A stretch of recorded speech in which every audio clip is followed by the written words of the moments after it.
來向你走來的是燕雲武功天下第一人，第一代正官爵的真正擁有者，25歲突破強身近10層，跟袁天罡一樣從唐朝活到宋朝，一直活了300多歲的半步神仙境玉珍。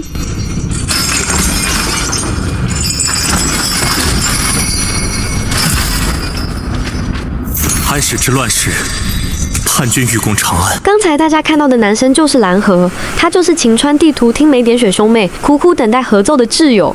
那麼這個於真都已經是天下第一了，可他為什麼會被鐵鏈鎖起來呢？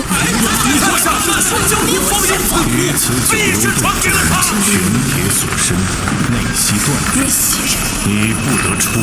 根深屯噬，你想要什麼呢，朴玉珍？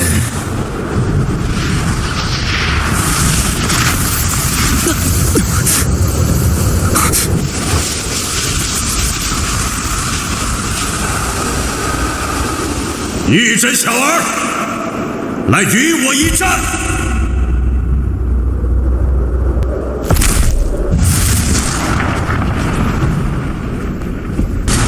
要說這位於真女俠年輕時可是一位大美女。出口准備把剑，要到。太平公主，你與她走得太近。有時候我只要待在那裡，在旁人看来就是做了什麼事。我記得我初至道真，就是小叔叔领我進門的。那时你一直吵着要无量仙师的剑。我剛才見到師傅了，還有五皇，他們遠遠地看了我一眼，便走了。我恍然驚覺，他們已經死了很多年了。玉珍，不要比了。之前我為師傅的期許而練劍，為能報五皇之恩而練劍，可這些人都不在了，而我現在只想和胡令妃打一場，沒趕上100多年前的邙山之戰，我們都很遺憾。但我比他幸運，我有一個好師傅，一位好榜樣，一名好朋友，還有一個即將到來的好對手。人生快意事，莫過如此。小叔叔，你聽，无量剑來了。以前我總怪自己太晚，而這一次剛剛好。於真早年拜入道真派門下，師從李無量，學得了一身絕世武功。師父死後，他結交了武則天，也就是剛才提到的武皇。後來武則天也死了，他為了報答武皇之恩，效忠於太平公主。而此時的李隆基正在跟太平公主爭奪皇位，自然是於真為眼中釘，於是就用計策陷害他。趁他跟突厥高手令狐妃打鬥的時候，在他的劍上下毒，以達到誣陷他的目的。而這個叫李昭雪的，是於真的師兄，也是後來出賣他的人。李隆基派人在於真的劍上下毒，以此來陷害於真，然後讓李昭雪站出來，打着除魔衛道的旗號，將於真囚禁在山洞裡。去吧，那是你的剑。可他就是在那裡。是于真，如今我要去攀了，他来了，或死或贏，皆未可知。但我爹是歡喜的，能這樣去試一試，去做那天下第一。待我戰罷，便來尋你，好嗎？2年42天了，現在你會同我說話了吧？你若還是不想，那我能請你去吃魚嗎？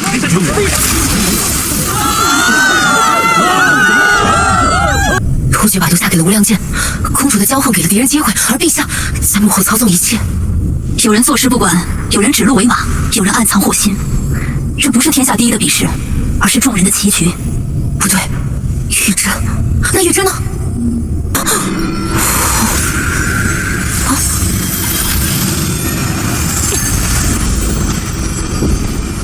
怎麼回事？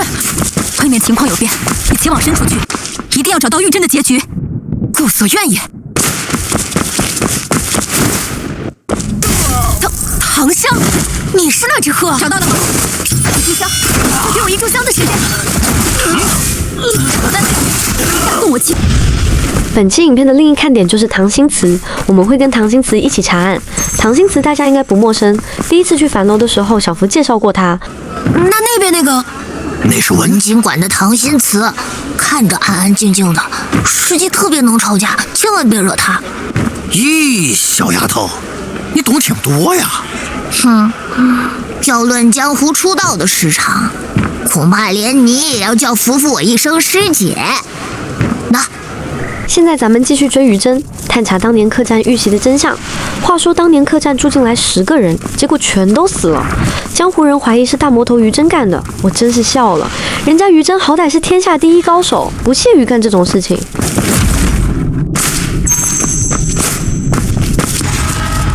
這些人是為了鎮官爵而來，最後互相殘殺，死在了客棧裡。不過下手之人並非於真，而是死在一個孩子手裡。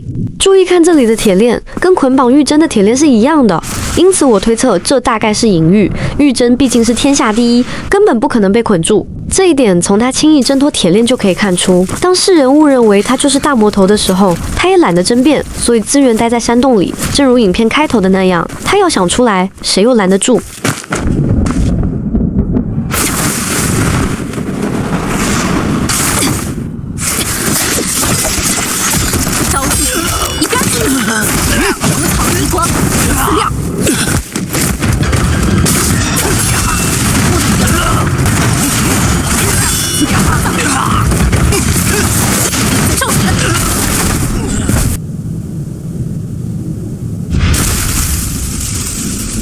所以我猜這些鐵鏈就是隱喻，一是他內心的愧疚，二是躲到山洞裡耳根子清淨。這是查案的時候場景切換的，並不是我剪輯的原因。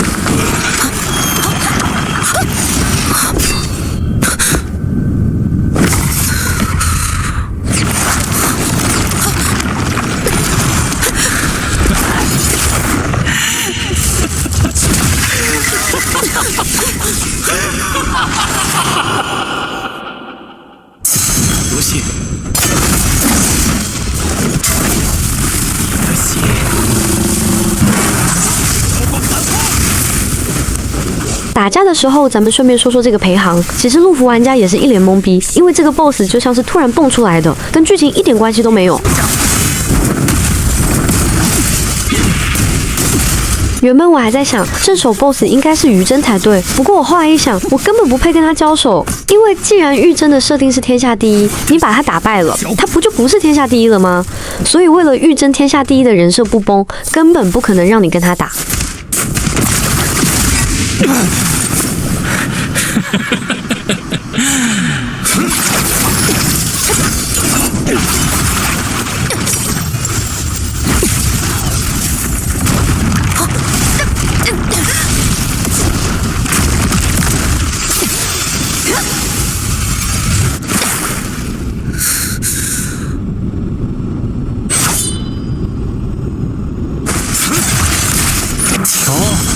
多美的世界！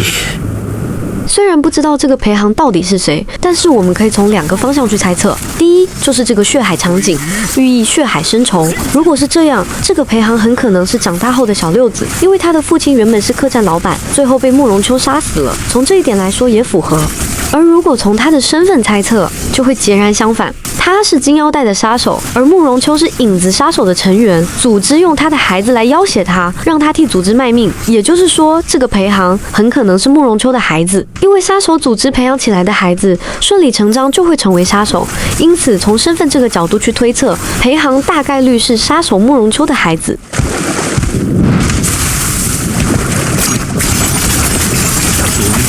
接下來我們看看這個 BOSS 都有哪些技能。其實我這個武學也挺好看的，名字叫神標千機锁天，用天宮開悟火焰特效直接拉慢。国際服要想學這個武學，要等不見山開放之後就能學了。而這個 BOSS 主要有2個技能，一是地上會冒出鬼手，對你造成持續傷害；二是用神標甩出來，造成大範圍傷害。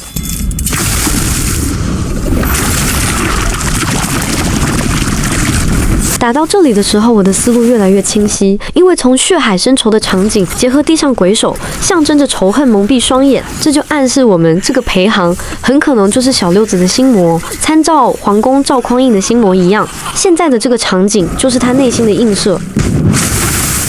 那麼問題來了，既然裴航就是小六子的心魔，那麼官方為什麼不明說呢？原因就在於官方根本不敢說。要知道，小六子當初屠了客棧裡的人，當時他還只是一個孩子。你想想，一個孩子殺了這麼多人，官方要是敢明說，什麼傳播不良價值觀、什麼誘導仇恨之類的帽子全都給你扣上。所以官方絕對不敢明說，只能通過血海場景以及鬼手技能來隱喻。當然，以上也是我的猜測，僅供參考。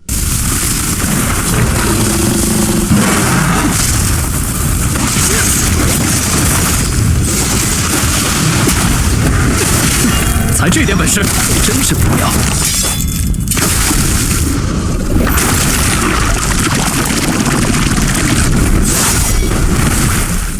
追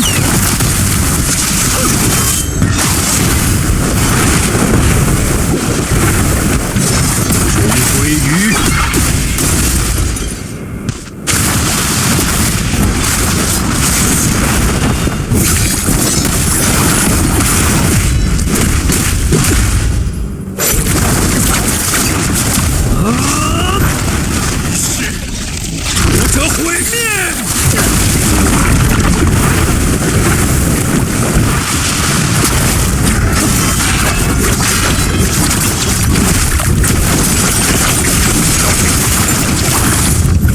我倒要看看谁敢动我轻功！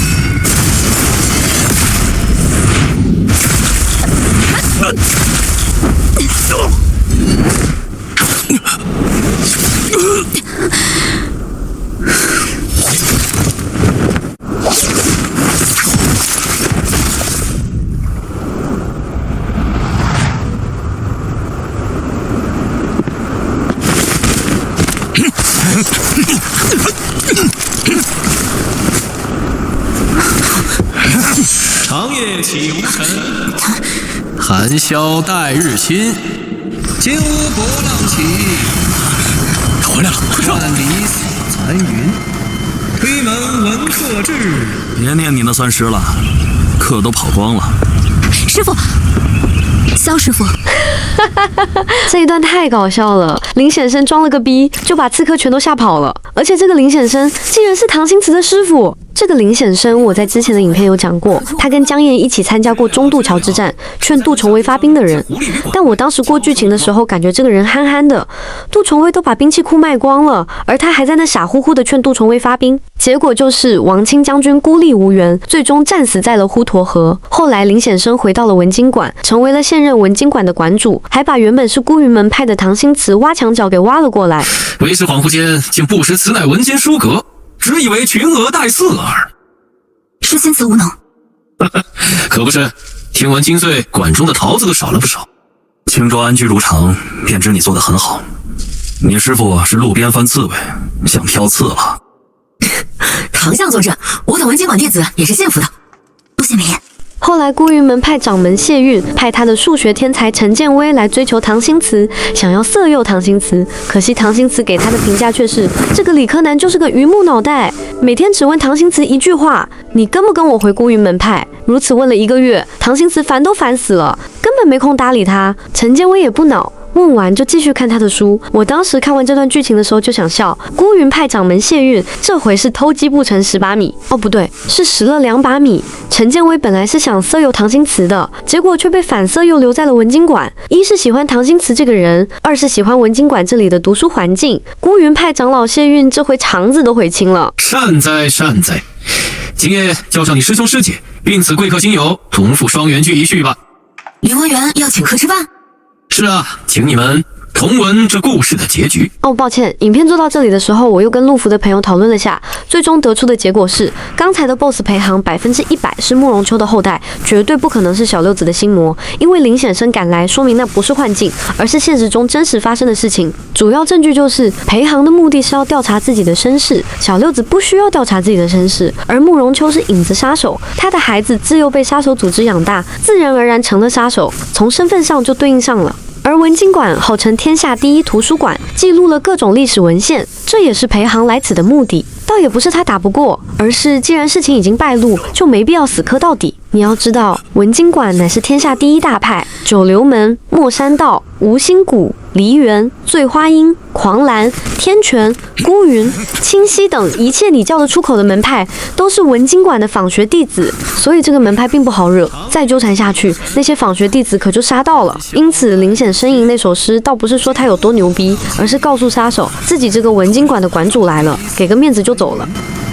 推門聞客至，別念你那酸詩了，客都跑光了。諸君已至，凡天下故事，說來話長，然講論者當擇其精彩處而大加言之。孟榗長生之說，正官爵之名，乃至江湖諸般恩怨，溯其本源，皆起於邙山一戰。凡人傳不過40，便不知曾祖名諱，而淹沒於識海之舊事，猶多如河沙，不可勝數。江湖原以為自邙山至今，真正兼得長生宮與鎮關訣之人，唯玉珍一人而已。但我們建館以來，著書立說，力求載入無遺。雖有憾恨，但以英律陣賢，感懷沉寂，偶有所得，亦非虛之。實說玉珍寂寞，其秘永絕。然今得此物，方知尚有未盡之機。今悉數告於諸君，其中玄機，個人自悟。撰寫此書之人，曾踏入岱山深處，在九幽洞內見到了玉珍。晚輩僥幸得了道真一脈的傳承，即將赴西域，迎回鎮關訣。若能成，定可使天下穩固，不再起紛爭之心。你說道真一脈的人都死絕了？是。那你來找我，是要做什麼？还请前輩教我鎮關訣之心法。從藍河口中可以100%確定，鎮關訣是一門武功，而不是一件物品。而且這門武功還有自己的專屬心法，搭配長生功，可以輕鬆活300-400年而不死，真正做到了不良人裡袁天罡那種級別。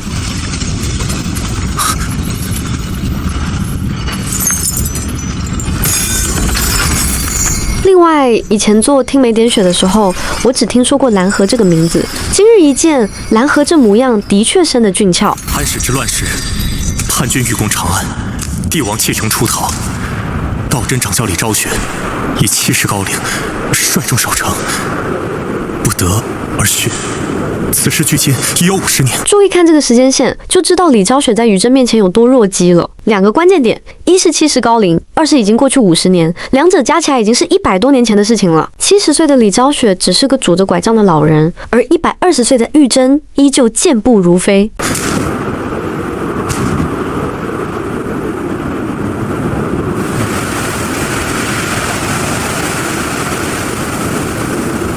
玉珍先生，哪儿来的小杂种，敢来冒充无量仙师的徒弟？拿得住才是你的。师傅说给我的还是你接，果然，他们是邙山一战。这段对話講的是李無量答應把無量劍送給於真，而當李無量死後，道真派不認賬。此時於真遇到武則天，武則天告訴他，拿得到的劍才是你的。武則天死後，於真為報答武皇之恩，愛屋及烏，為太平公主效力，從此捲入太平公主與李隆基的政治漩渦，最終被李隆基陷害，被囚禁於此。玉珍小兒，來與我一戰！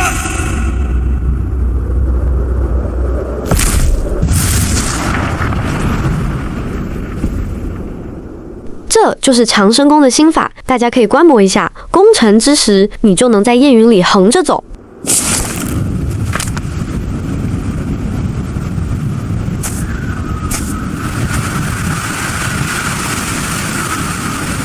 也許泰山上，也許黃河邊，自此，玉珍的去向就再無人知了。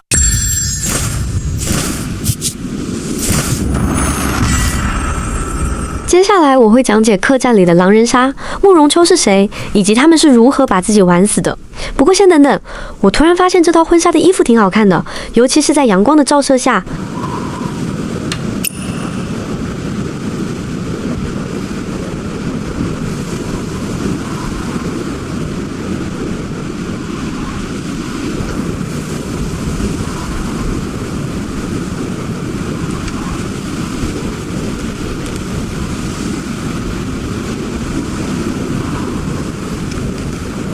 婚紗配白馬還挺好看的。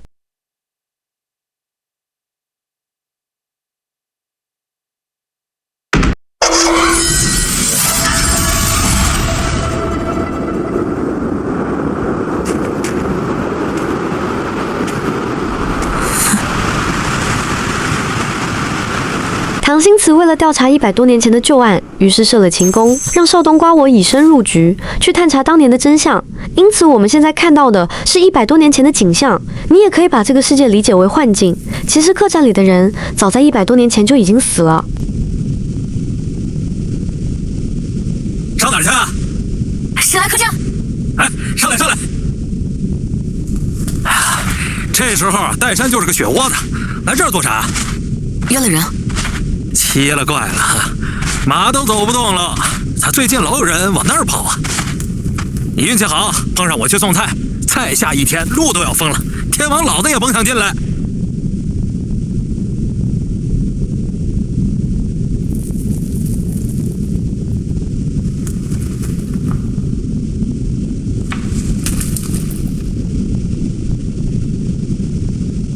腿肚子都哆嗦。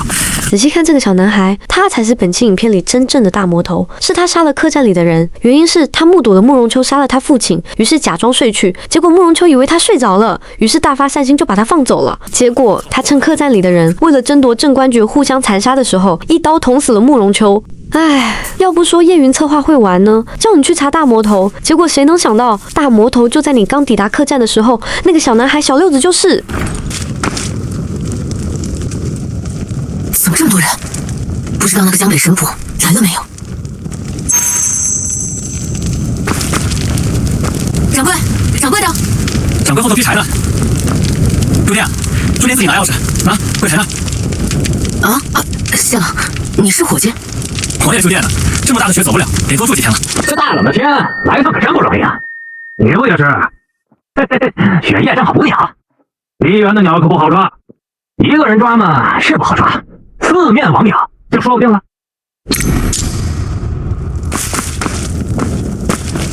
老將，請問打雷呀！讓你們出來，醒醒，醒！好不容易來一趟，我帶大家去欣賞外面的雪景。哇，簡直是人間仙境！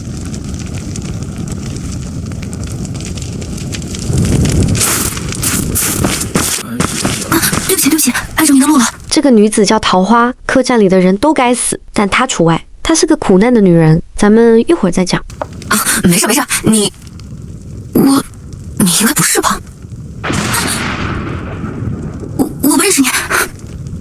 冬雷震動是萬物不成、刀兵起的徵兆啊！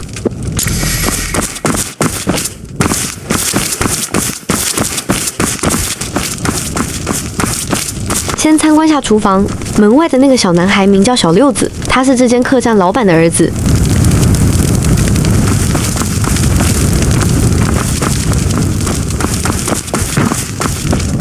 這裡的廚房細節做的還是挺精緻的，鍋是鍋，碗是碗。請問你知道？不知，我還什麼都沒說呢。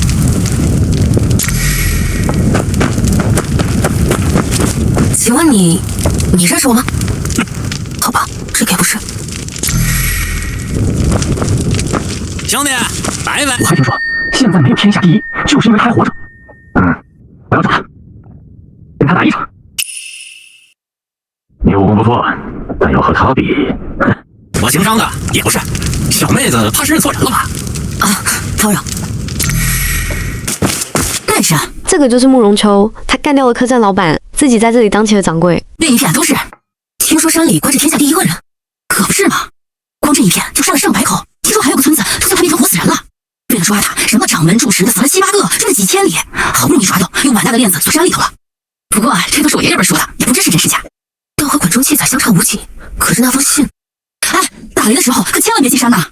那惡人恨着呢。他們口中的惡人自然是指玉珍。唉，真是人在家中坐，鍋從天上來。人家玉珍還啥都沒幹呢，就背上了大魔頭的鍋。弟子簡行之已抵岱山腳下，投宿於10來客棧，同行宿客共8人，外加掌櫃1人。是夜漫天飛雪，又有悶雷隱隱，時當隆冬，天象之意，莫此為甚。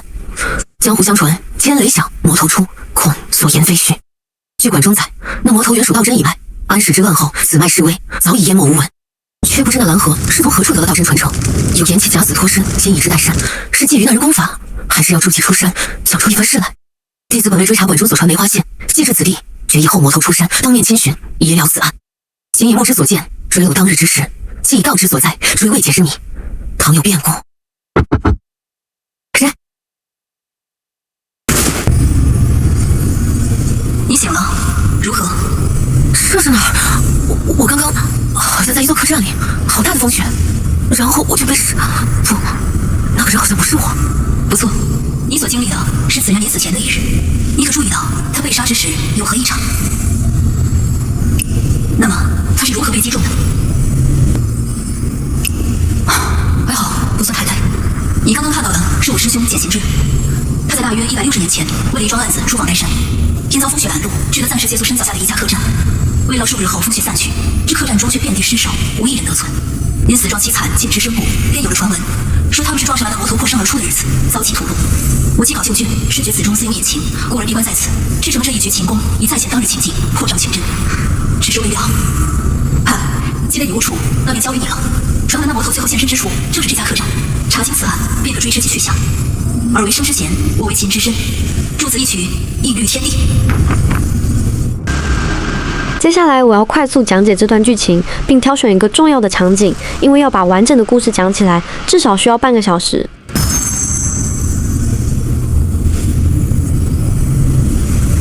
這裡面的玩法主要就是推理，讓你去到案發現場，根據人物的打鬥以及對話，然後把這些線索串起來，以此推斷他們每個人來此的原因以及殺人的動機。作為一名遊戲博主，我只需要簡單告訴大家發生了什麼就行。第一件事就是這些人大多為了爭奪鎮關訣而來，關鍵是這玩意鎮關訣還是假的，他們自相殘殺，把自己的命弄沒了卻是真的。第二件事情是我要重點講的，因為我真的很惱火，這兩個人為了爭奪鎮關訣自相殘殺，結果雙方都受了傷，而此時桃花卻不小心撞見了兩人的事情。這兩人於是讓桃花拿出解藥，但黑燈瞎火的，桃花也分不清哪個是毒藥，哪個是解藥。於是右邊的男的搶先服下，結果毒發身亡。按理說左邊的老太太撿回一條命，她應該感謝桃花才對。誰知道這個老家伙，他竟然放毒蛇咬死了桃花。為什麼我會這麼生氣？因為整個客棧裡的人都該死，但桃花例外。桃花原本是慕容秋的侍女，後來慕容秋被抄家流放，桃花頂替慕容秋被賣到了妓院，吃了整整10年的苦。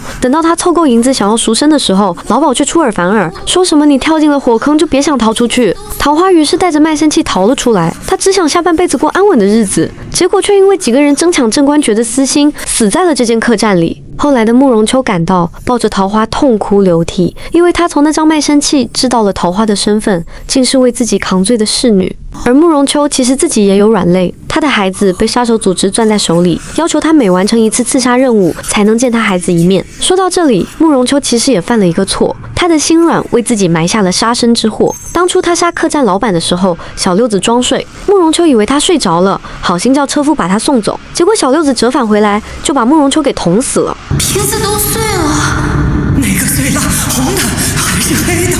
摸到了2顆藥，令你們1人1顆，好不好？我什麼武功也不會，誰也不敢得罪，就當老天爺替你們選了，怪不着我。好呀，死到臨頭還能補這一句，痛快，痛快！我先。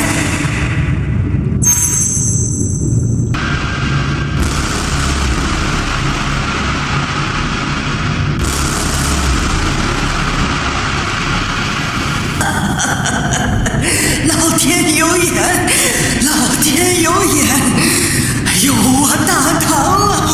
他死了，他知道了有毒的。您說什麼？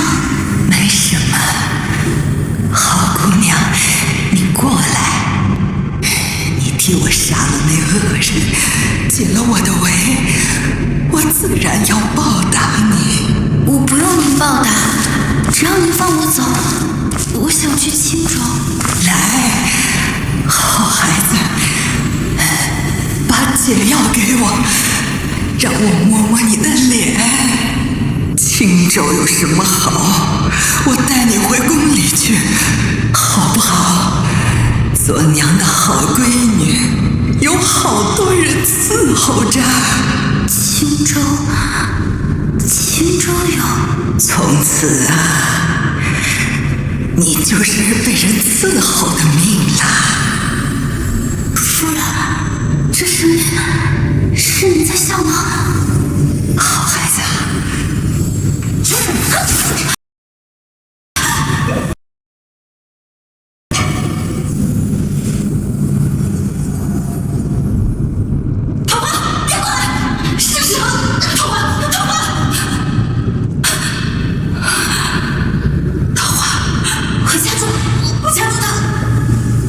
好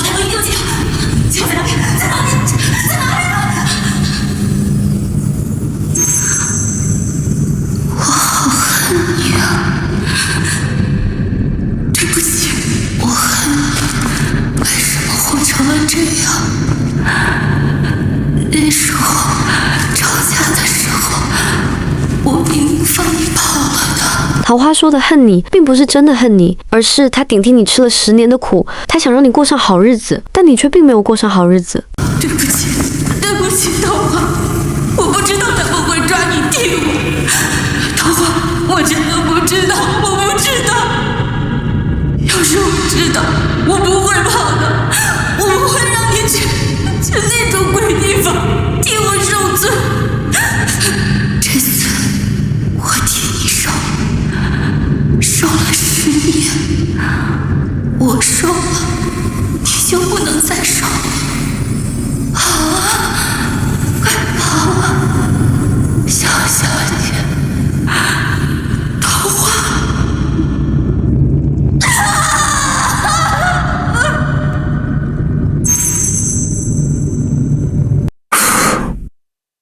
结束了。一座小小的客栈，只因一个傳說，一樁舊怨，變成了修羅場。人心藏惡，如地藏火，一飲即燃。那最後活下來的一人，當真是被魔頭所殺嗎？不止。血拼之後，後來人檢視諸屍，慕容秋死在一把利刃下，喉嚨被貫穿。至於殺他的人是不是玉珍，無從查證。溜達！人呢？這小兔崽子！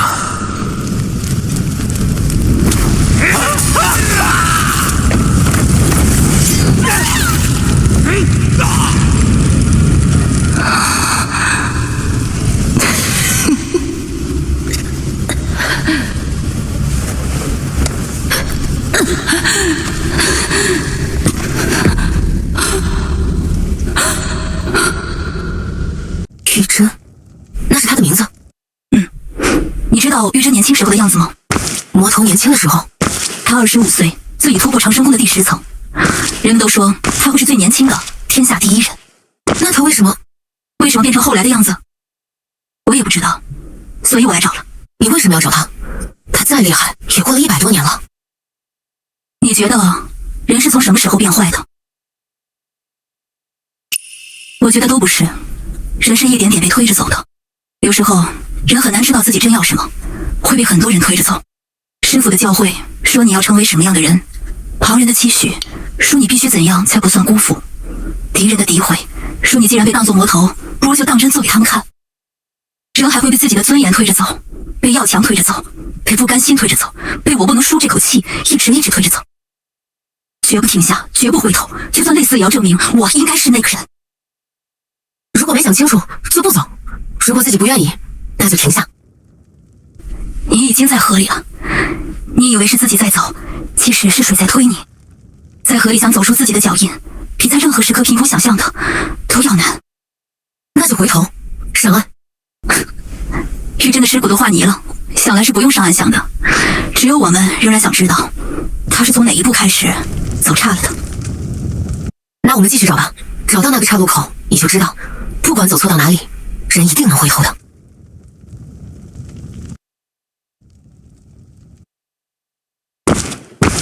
這是整個推理線索的答案，大家可以保存截圖，這張圖可以幫你節省1個小時的時間。我是開心，咱們江南見。